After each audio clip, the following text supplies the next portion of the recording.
Hello there, we're back, and we're here at Nuclear Popcorn. Yes, it's me, Maurice Dwayne Smith, as usual. But this week we have Christy Oldham. How's it going? It's going great. Thank you very much. Thank you for coming. Aw, thank you for having me. Enchanté. And this lady is a bit under the weather, but she looks quite pretty, does she not? Thank you. Well, it's that time of season, you know. Yeah, and speaking of season, this is our Thanksgiving edition of the Nuclear Popcorn.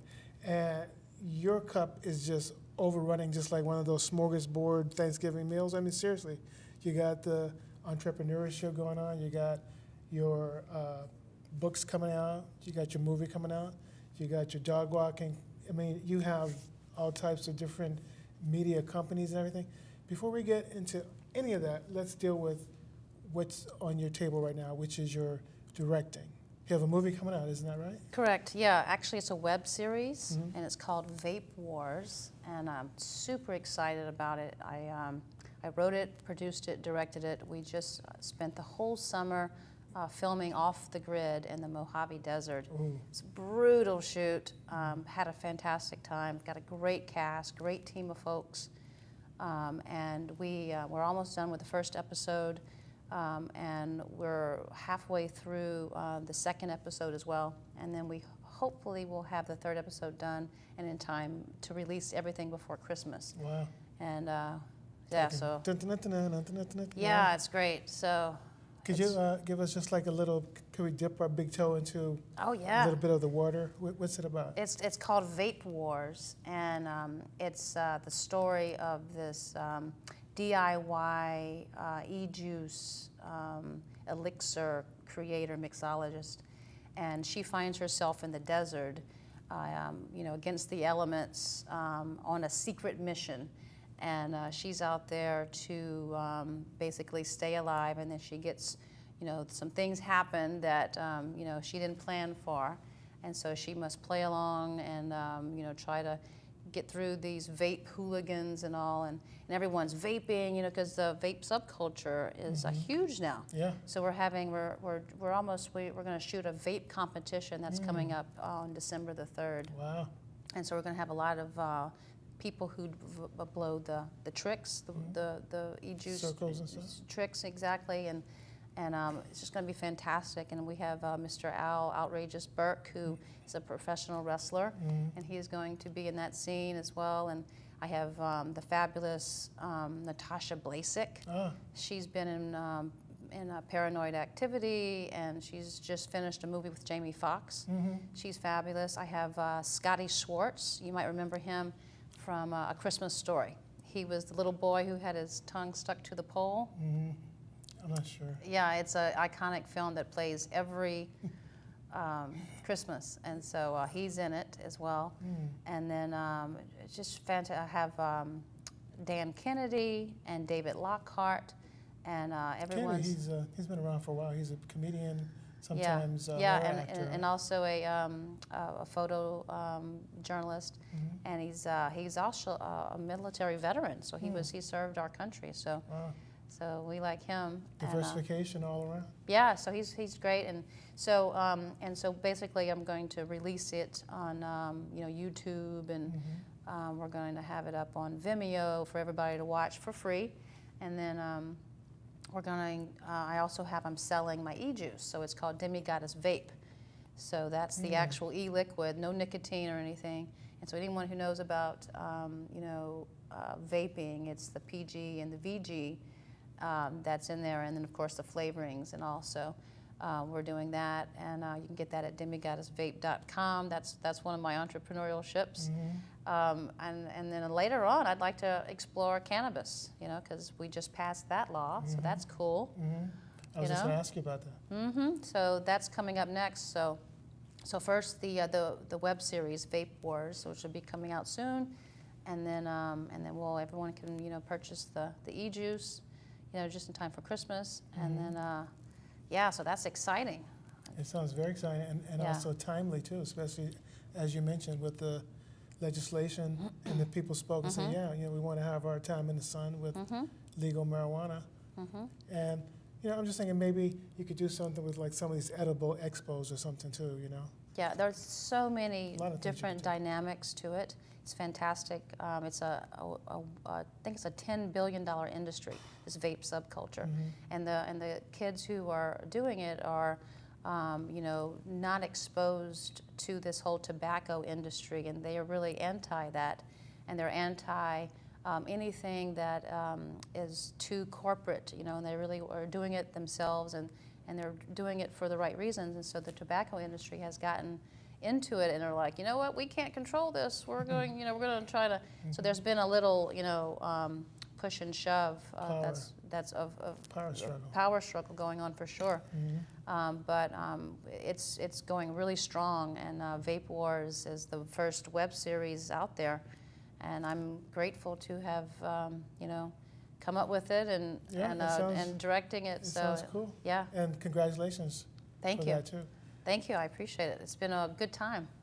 Now, a lot of people don't know, because I'm sure you have fans out there, but you started as an actress, correct? Correct. Yeah. And now you've moved on to directing. What do you see as I mean, obviously now that you're directing, you have more control over the product and your vision comes into fruition. But what is the most striking change that you feel from coming from acting to directing? Well, there's more creative control, and I like to work. So when I moved here almost 20 years ago, I saw that it was very difficult to get representation, very difficult to get an audition. And so I decided, you know, I'm just going to write and produce my own stuff and cast myself, because I want it to work. And work begets work. And once I started actually doing it, and I had you know, obviously a great team of people who helped me do it, I said, oh my gosh, acting is great, but directing and producing is even, you know, fabulous. I really like behind the scenes. I like writing it and then watching other actors bring it to life as well. And I don't have to do everything, you know. And so it was just really fun, and I liked that. And then we started getting into festivals, and then you know, one thing led to another, and I said, okay, well, instead of short films, I'll start writing features.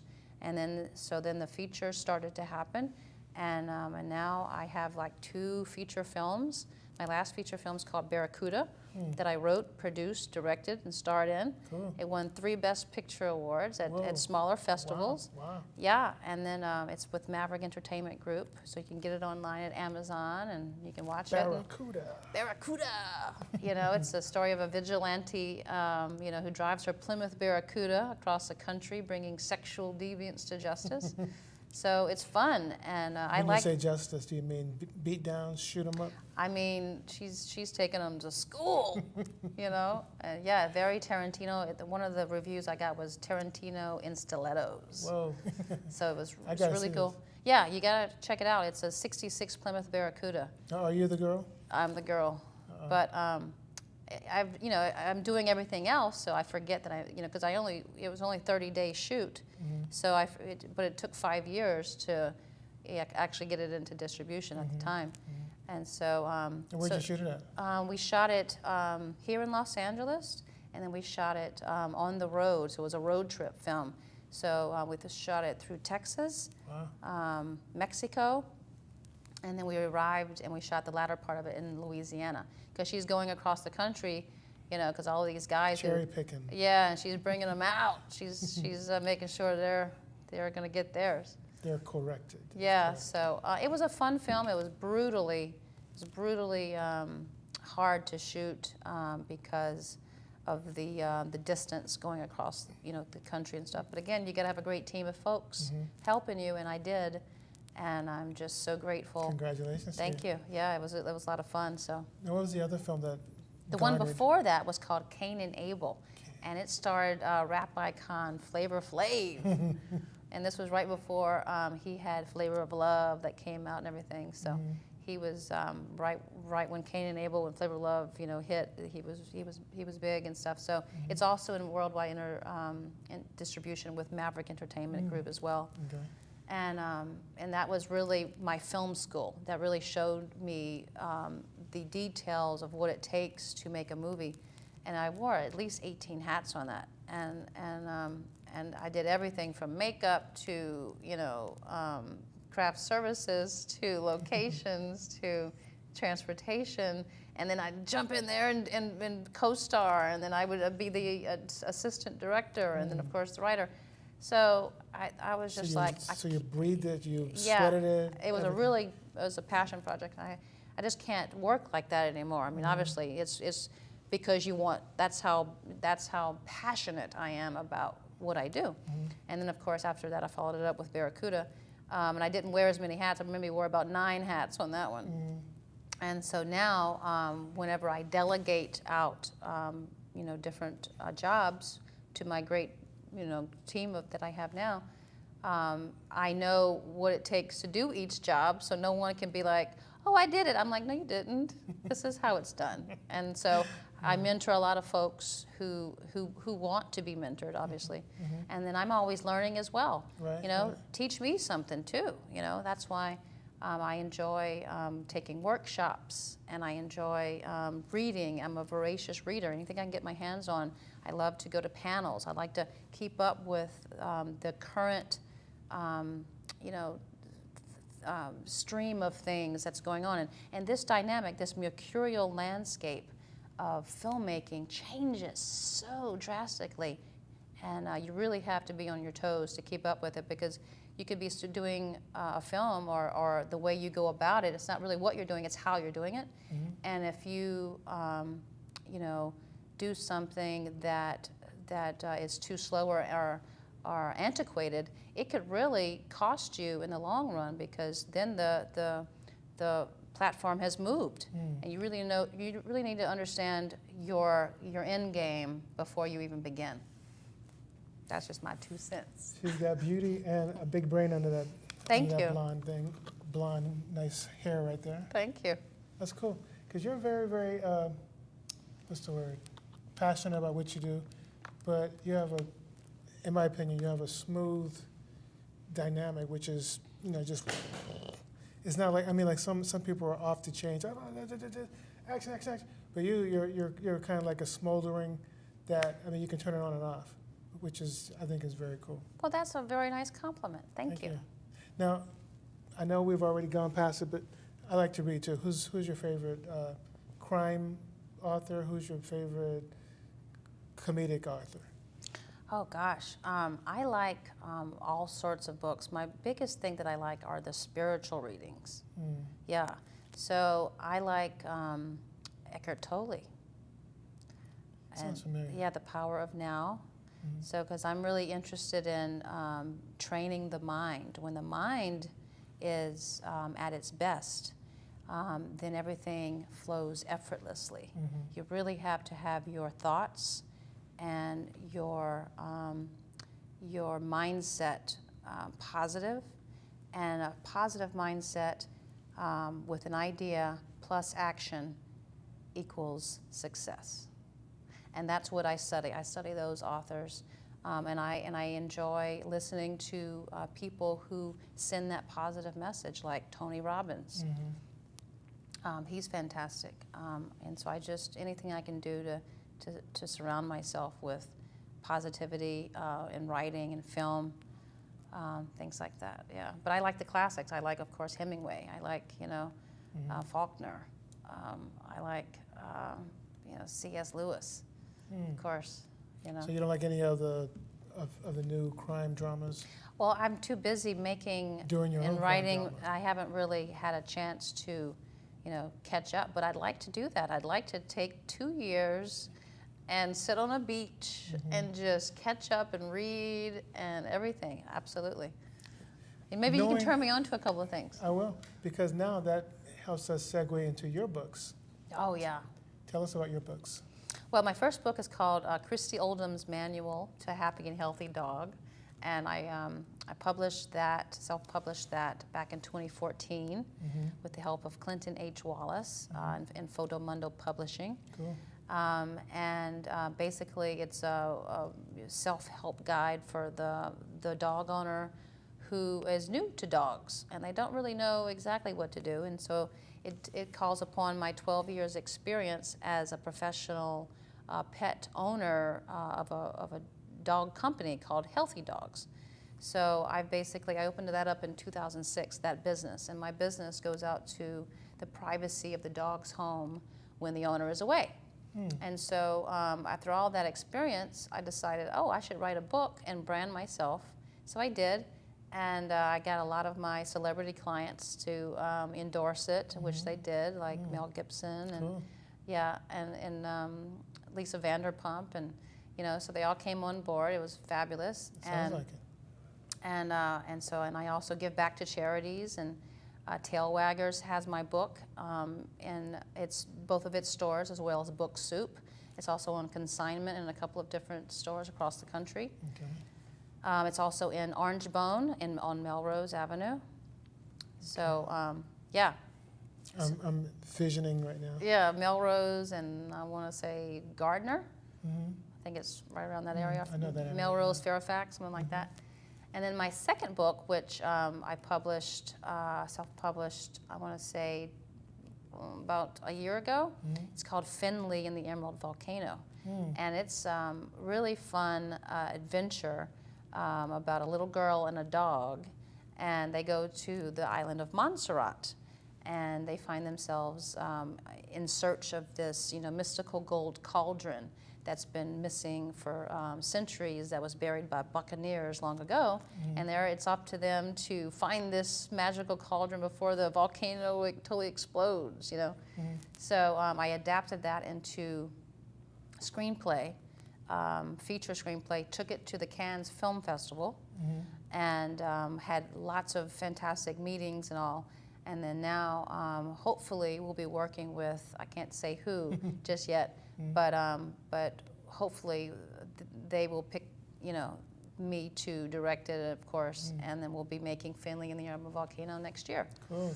So that's kind of in the works right now. I can't really get too much, I can't discuss it much. Is it kind of like in the same vein as R.K.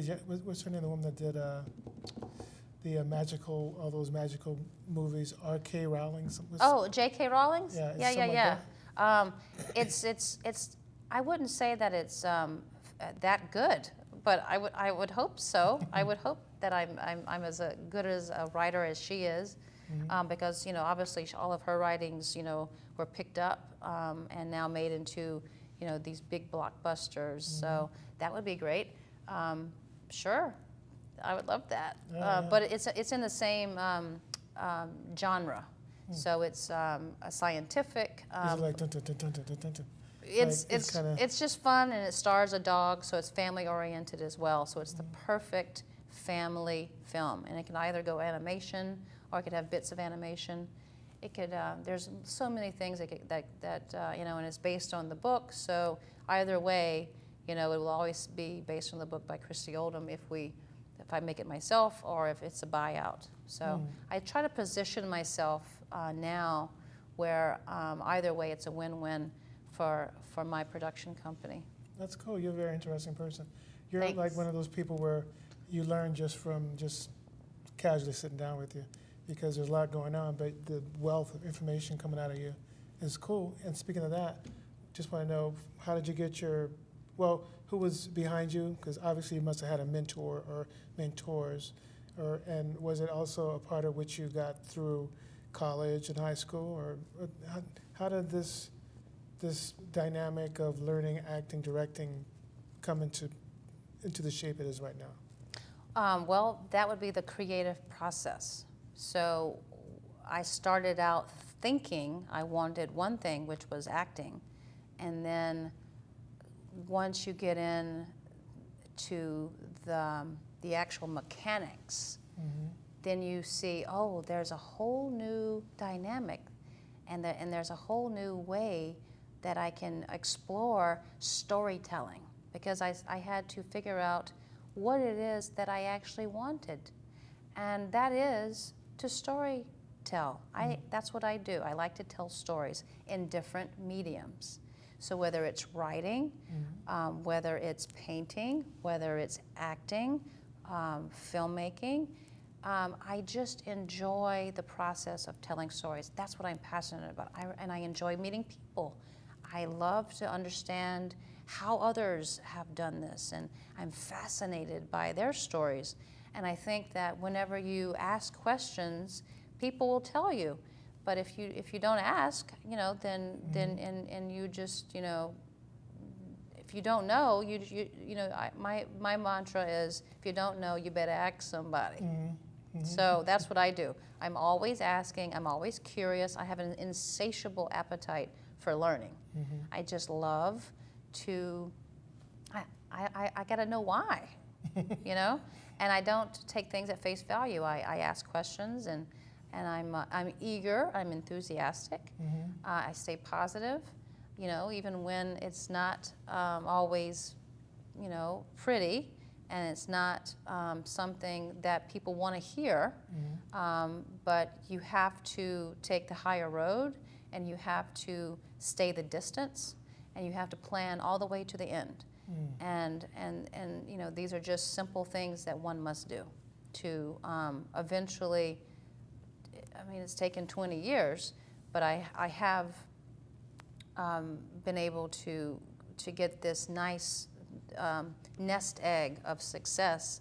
And so now what I want to do is take it to the next chapter and actually work in the studio system and be hired by, say, Illumination Entertainment, the big, animation platform now that are doing all like the Secret Lives of Dogs and Cats. I would have loved to have, been part of that, in animation and all.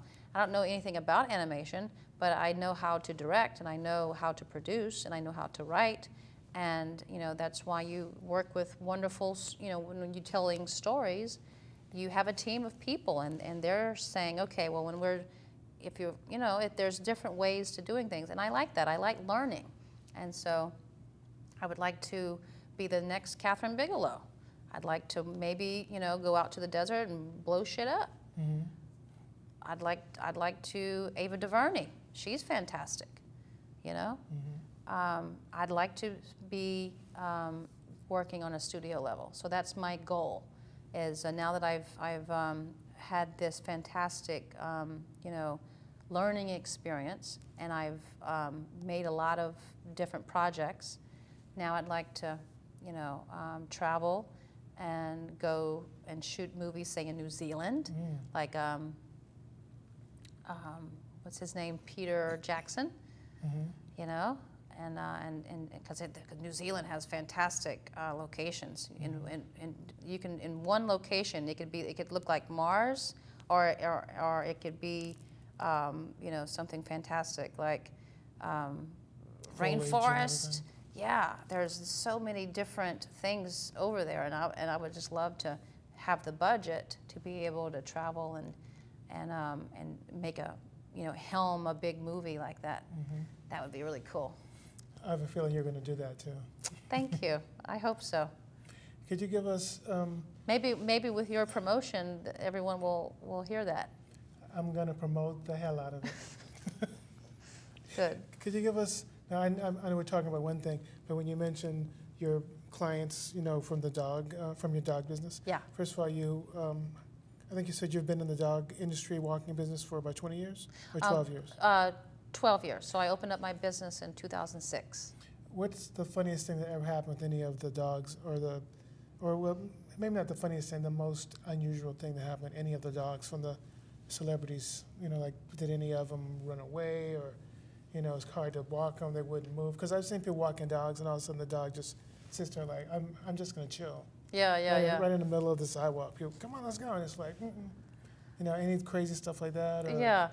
Oh, well, working with animals is fantastic. I love dogs. And dogs are pretty consistent. You always know what you're going to get with a dog. They like to sleep, they like to eat, they like to take their walkies, they have to go to the bathroom, and that's about it. And they have their own personalities and everything.